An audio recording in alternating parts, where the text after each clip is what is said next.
Hey, folks, our Leafs might not be winning pretty these days, but the points keep rolling on in. Most in the fan base, I'm sure, is pretty happy with second place overall, but we're Leafs fans, you know? The angst is building up. Anyways, we're going to break it all down for you. We're going to break it down right here on the OZone. You're in the offensive zone, your place for Leafs hockey.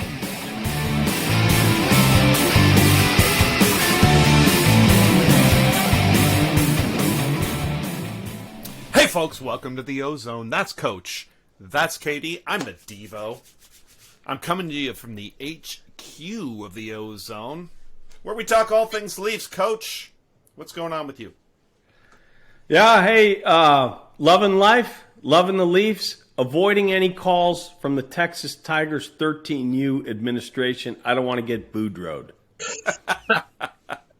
Fair enough. KD, what's going on the east side today? Well, I'm in the down basement apartment here with the family where the renos is fully underway. So I apologize for the poor visuals and poor audio and poor visual, but we'll do our best. And the good news is I'm still married, but we're not quite sure for how much longer. So Maddie and Reeve, you got to keep going on that reno. Let's go. Well, you going open concept, KD? You going open concept there? We're opening it all up, just like the OZone. Well, I blame the property brothers. The property brothers. An hour. Look, honey, in 1 hour they get it done. We are all looking forward to the new studio reveal, KD. So yeah, that'll be ready. All right, folks. Before we get started, you know the drill. Hit subscribe, ring the bell. You'll never miss any content.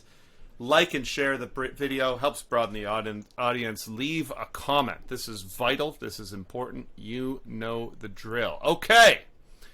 Our Leafs are on a little bit of a heater here. 7-3-2. Recorded in January so far. 9 of 10 points in the last 5 games. Pretty good. Their last 5 games, very interesting here, people, for those who aren't necessarily following that closely at home. It's all been Ilya Samsonov. Came in, I guess, in that Florida game in relief, early on in that game in relief, and then 4 straight starts. So I guess you could pretty much say he has won the crease. I'm going to put up the stats here. Here you go. KD, let's start with you. What do you make of this goaltending situation? Yeah, well, I mean, it kind of is what it is. I mean, we set this up. I mean, I think the Leafs brought in 2 guys, one with both with something to prove, and you know, one of them right now is got the crease and running with it or skating with it, or how does that work? And he's playing great. I mean, truthfully, the Leafs are on a mini heater, but you know, a lot can be attributed to him. You know, they easily could have lost a couple of these games, and he's been really good for in it. So I don't mind running the hot goalie. Like I have no problems with it at all. But I don't want to get into Murray's head. He needs to get on the ice a little bit. He needs to stay fresh too. So hopefully they can work him in over the next week before the All-Star break. Yeah, we'll get to it, I think, maybe, but I would be surprised if Murray plays against the Senators. That's what I'm guessing anyways. But, Coach, what do you think about well, first of all, what do you think about your man? You're my man, Ilya. Hey, there it is. What do you think about your boy, Coach? Well, look, to start the year, I did have Ilya Samsonov winning the crease. That seems to be happening now, and I'm happy about it. Mostly because I'm happy. I'm happy because he's playing well. Yep. I thought he'd win the crease, as I said a couple pods ago, because I thought Murray would be an unmitigated disaster. Right? I was thinking of the worst. I'm glad it's not. He's been pretty good, but the numbers Samsonov is putting up are league leading. Like it's great. I will say this though, Kev. I know you said, hey, it's great, ride the guy, but you also want to keep the other guy. I think it's a mistake. I think it's a mistake to play him in 4 straight. Now, did he earn a couple starts based on that relief appearance? Yes. But I don't think he's got baggage too. I think you got to play both guys. I wouldn't ride him like we're riding him here. I think, the jury is still out on who's going to be hot going into the playoffs. I'd like to see more of an even, maybe not 50-50, but more of an even split. But obviously, I'm happy about Samsonov. Yeah, that's fair. That's fair. I mean, I think I'd be happy with a 60-40 and pivot back and forth depending on who's the hotter guy. Absolutely. Yeah. Well, one very interesting thing is Samsonov doesn't have a loss in regulation at home, which is pretty remarkable. So I think that's one of the reasons why, as we've been on this long-standing homestead, that they're kind of going with this hot hand. I have to think that with Ottawa coming to town and the Capitals coming to town, both the former two teams of these two respective goalies, that Keefe will give them a sniff at their former clubs. That's just my gut. But if I'm wrong on that, I'll be surprised. Anyways, look, we're getting pretty great goaltending. We needed it. The D-core obviously has had its issues for most of the year with injuries, and also of late, we've seen some pretty shaky play. We're not I guess, constructed in an optimum manner right now is a nice way of saying it. Keith's certainly trying to spin the combos and see what we can get out of it. Nothing seems to be clicking. Coach, should we be worried? Well, I look at that Rangers game and I say, yes, we should. Now, it's a 3-2 win, so they kept them under 3. So that's great defensively, but the problem is he can't, Keith has had a real challenge in sticking with pairs. He can't find something to work, and mostly it's because of what's going on with Riley. So he's tried Connor Timmins. There was a disaster, right? He's tried Ben there occasionally. He's tried Hall last night, tried Liljegren, and it just doesn't stick. And the downstream implications of that means it's all jumbled up. So last night, for example, Hall starts with Riley. It doesn't go well. In the second period, they mix it up. He goes to Liljegren there. That didn't work great either. Ben ended up the game with Riley. So 3 different partners really won each period. So it's a challenge. And so when he goes back to a comfort level there at one point, Giordano and Hall, you think, okay, we're good. Those guys have been good for a very long time. But maybe all the mix-up is causing a problem. Let me give you 2 seconds of play here. This is an example. This is Gio and Hall. But it's also the forwards are somewhat to blame here, too. Marner has just turned it over. We had a chance to get it out, 3 chances. Marner's the third, doesn't get it out. But we're good here. You see in this play, 13:32 left, 3-on-3. No problem, right? Not even a full second later, though, Marner blows by his guy. His guy has the puck, and it's a 2-on-1 down low. Hall had his guy down low. Now he's like, what do I do? It's 2-on-1 down low. And look, the old coach knows D. I coach D. Coached little kids that like to talk back about how to play D. I can give you an idea of how to play every situation. This one is tough. 2-on-1 down low is really tough. I'm not sure how you play it, but I know this is how you don't play it. You're not sliding out at this guy on your knees and blowing by him and, let me grab him. So this was unfortunate. This was the second goal. But I think it's symptomatic of them being all jumbled up back there. And, Kev, I know you're going to talk about Brodie. Maybe, obviously, that helps. He's our best defender. But we got to get this sorted out.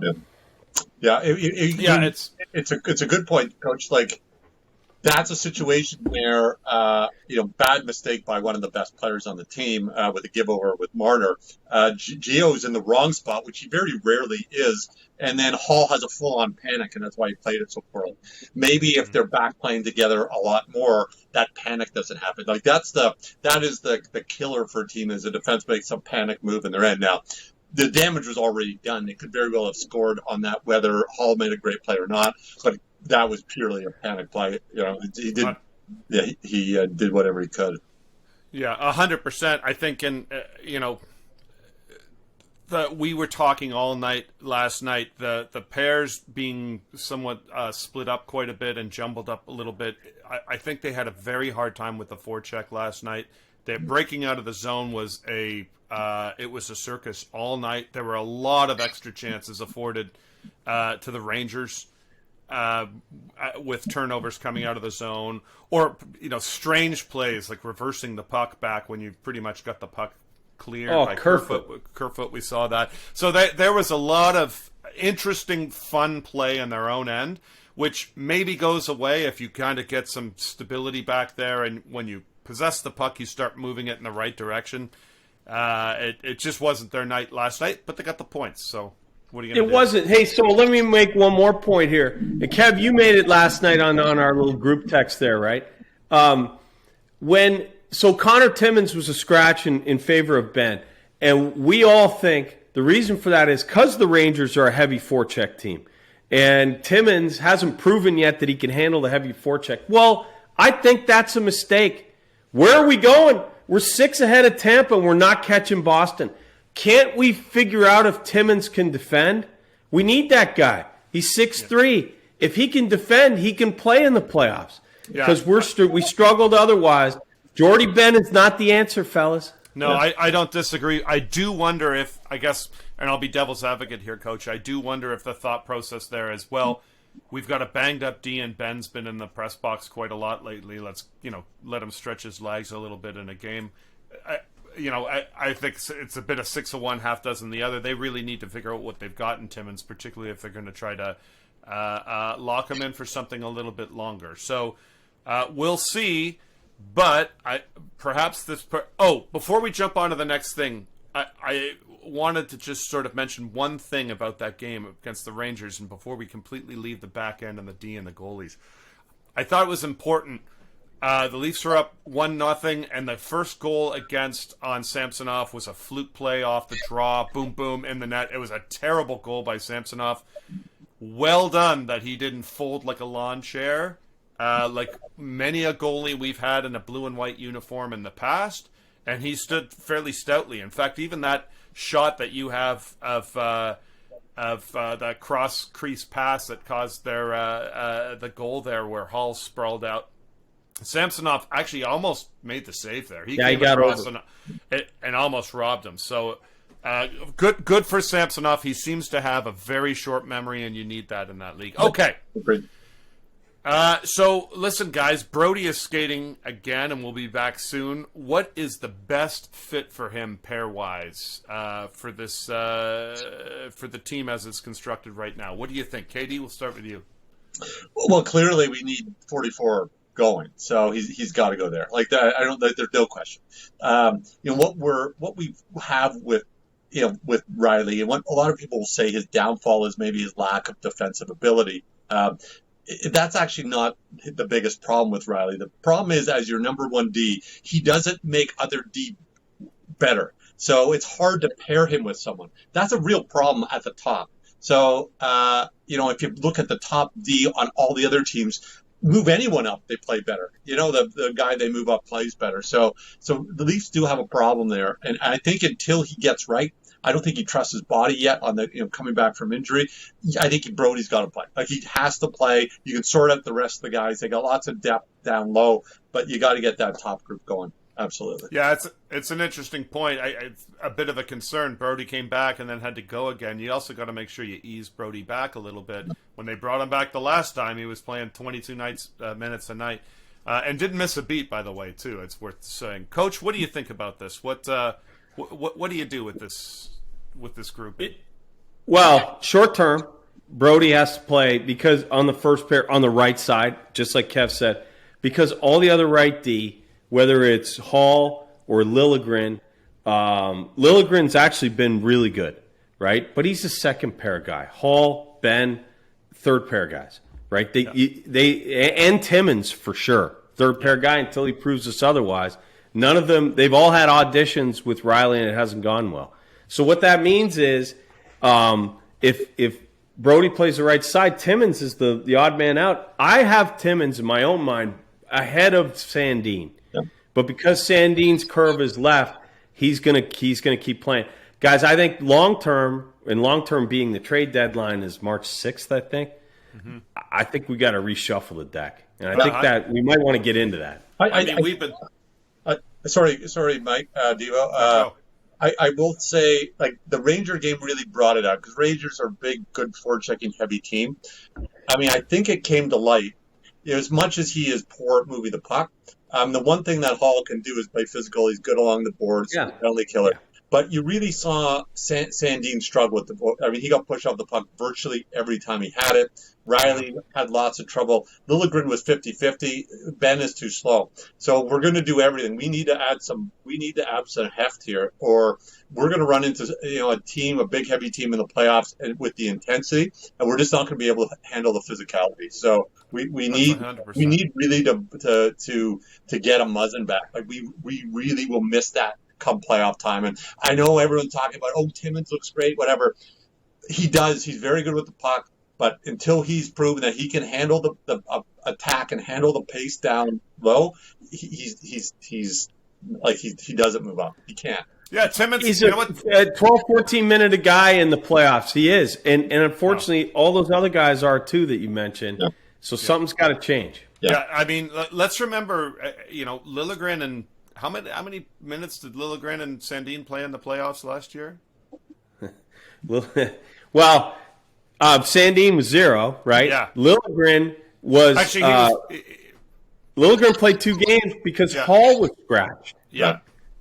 So, but they reversed their field on that. My point is, I don't think anyone realistically should be considering Timmins as a guy that you're drawing in for big minutes in the playoffs right now. And here's another wrinkle that I think everyone needs to understand, because you're starting to see it. 55 needs a break. He needs a couple of days off. They gave Matthews a couple of days off. He's still a kid. 55. Man, he needs some time. He needs to rest. And he's been playing at the start of the year. We were all excited. We got this guy. He knows what to do. We can play him for 17 minutes a game. He gives you good 17 minutes, kill some penalties, close a game out. He's playing 22, 23 minutes a night. Yeah. That wasn't our intent for him. They gotta give him some time off. He probably won't want to take the time off, but they gotta they gotta do it, or he's gonna break down. Yeah, if he goes down, he's gonna take a while to come back. So that's gonna be an issue. For sure. All right, fellas, we're kind of in on this right now. I think the segue is now. We're talking about the D, what the makeup is, what the issues are. A lot of this stuff we've been harping on for most of the year. But we've referenced consistently the possibility of adding a guy at the deadline, which is fast approaching. Katie, if you're Dubas, what do you do? I mean, ideally, we've talked about this at length. I think the first choice needs to be D. Like I really do. And I'm a forward, and I think the forward group looks fine. I mean, you can always improve it, but we need to do something about the loss of Muzzin. Ideally, it's a right-hand curve, and then you can move Brodie on the other side. But I think it still works because Brodie can play the right side. You get a big, heavy lefty too. That'll work. But you need to replace what you lost in Muzzin, because Hall doesn't move the puck well enough. He can play the physicality and can kill penalties. So you got a guy that you will be useful in the playoffs, and he can handle the pounding in the corner.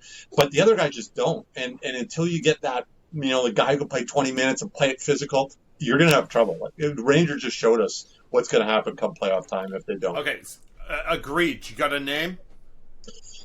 Give me a name. Yeah, I mean, I like that kid out of Columbus, that Russian. If they can pull him, I can't quite pronounce. Gavrikov? Coach is the guy to pronounce the Russian name. So, is it Ilya? Yeah. So I would like to take that the prop guy. I think he's like the first guy on their list. Coach, what about you? Okay, so I would swing for the fences here, and here's how I do it. So you always have to do this in context of what can we afford, which is not much. So let's assume that by the time the trade deadline rolls around, we're going to put Muzzin on Robidaw's Island, right? So you can use all that cap. Still don't get much.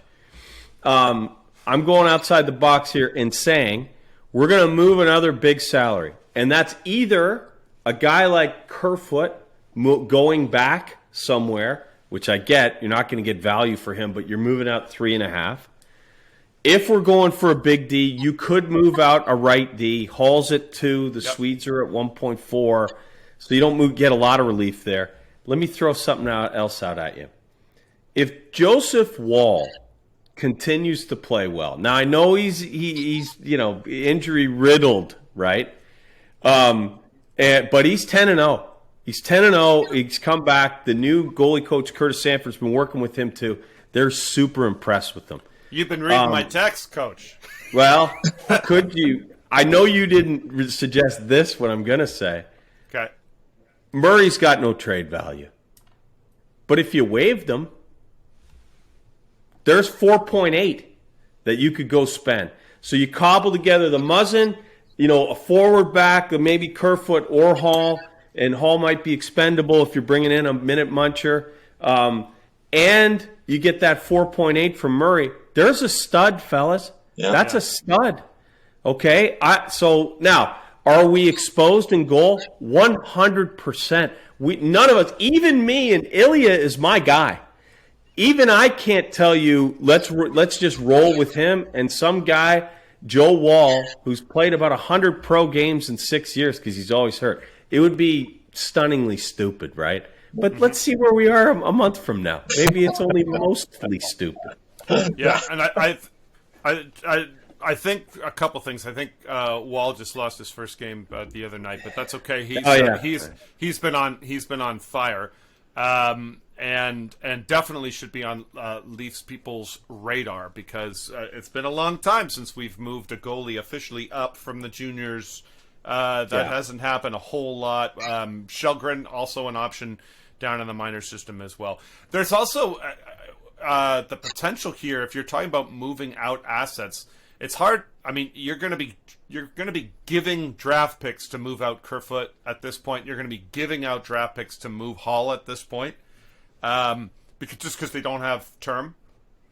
But Murray, if you were to retain a bit of that salary, like what would a guy like a 9.10 to 9.15 proven veteran goalie to a young team be worth? About $3 million, $3.5 million. Well, that's what he is if you retain $1 million. Just another consideration with your theory there, Coach. It's something that maybe you could consider a package deal.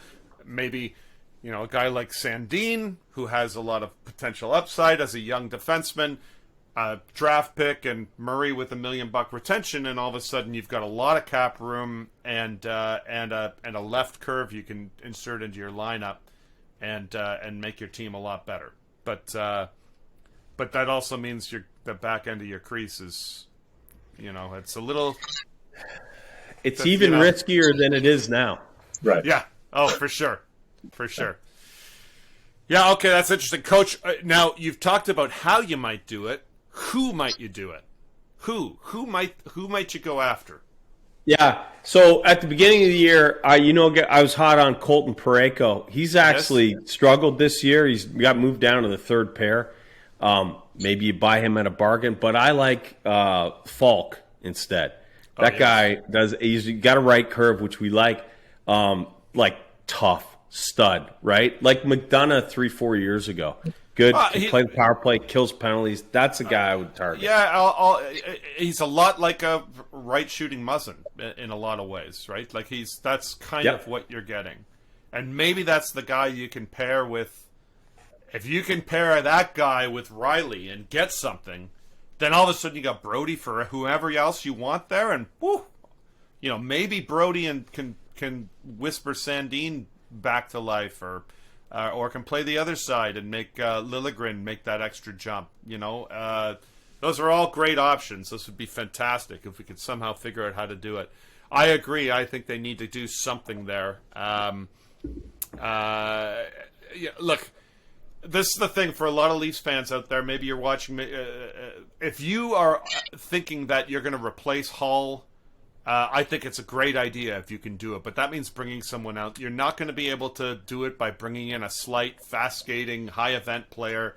We've got enough of those guys. Timmins is not a replacement for Hall, even though the curve might look right. He can't kill penalties. He can't close out games. We need Yeah, a big... he's a replacement for Sandin. He's a similar player, offensive upside. Yeah. Probably struggles defensively, we think. We haven't seen enough, but probably. But he's 6'3". Right. Yeah. Yeah. Yeah, and look, the jury's still out. He hasn't played a lot of hockey, folks. I mean, Sandin had played a lot more hockey at this time last year, and he didn't play in the playoffs. So, Timmins has played less, and he's certainly not going to play in the playoffs, unless there's a rash of injuries. Okay, folks, there you have it. Leafs are second in the league. 3 games left before the All-Star break. The sky is falling. The sky is falling. Will Keefe continue to ride Ilya? I think Murray gets the game this week. I think the D will sort itself out. But, we're going to keep watching everything for you. It might seem like it's quiet on the Western Front, but we're here for you. Right here in the OZone.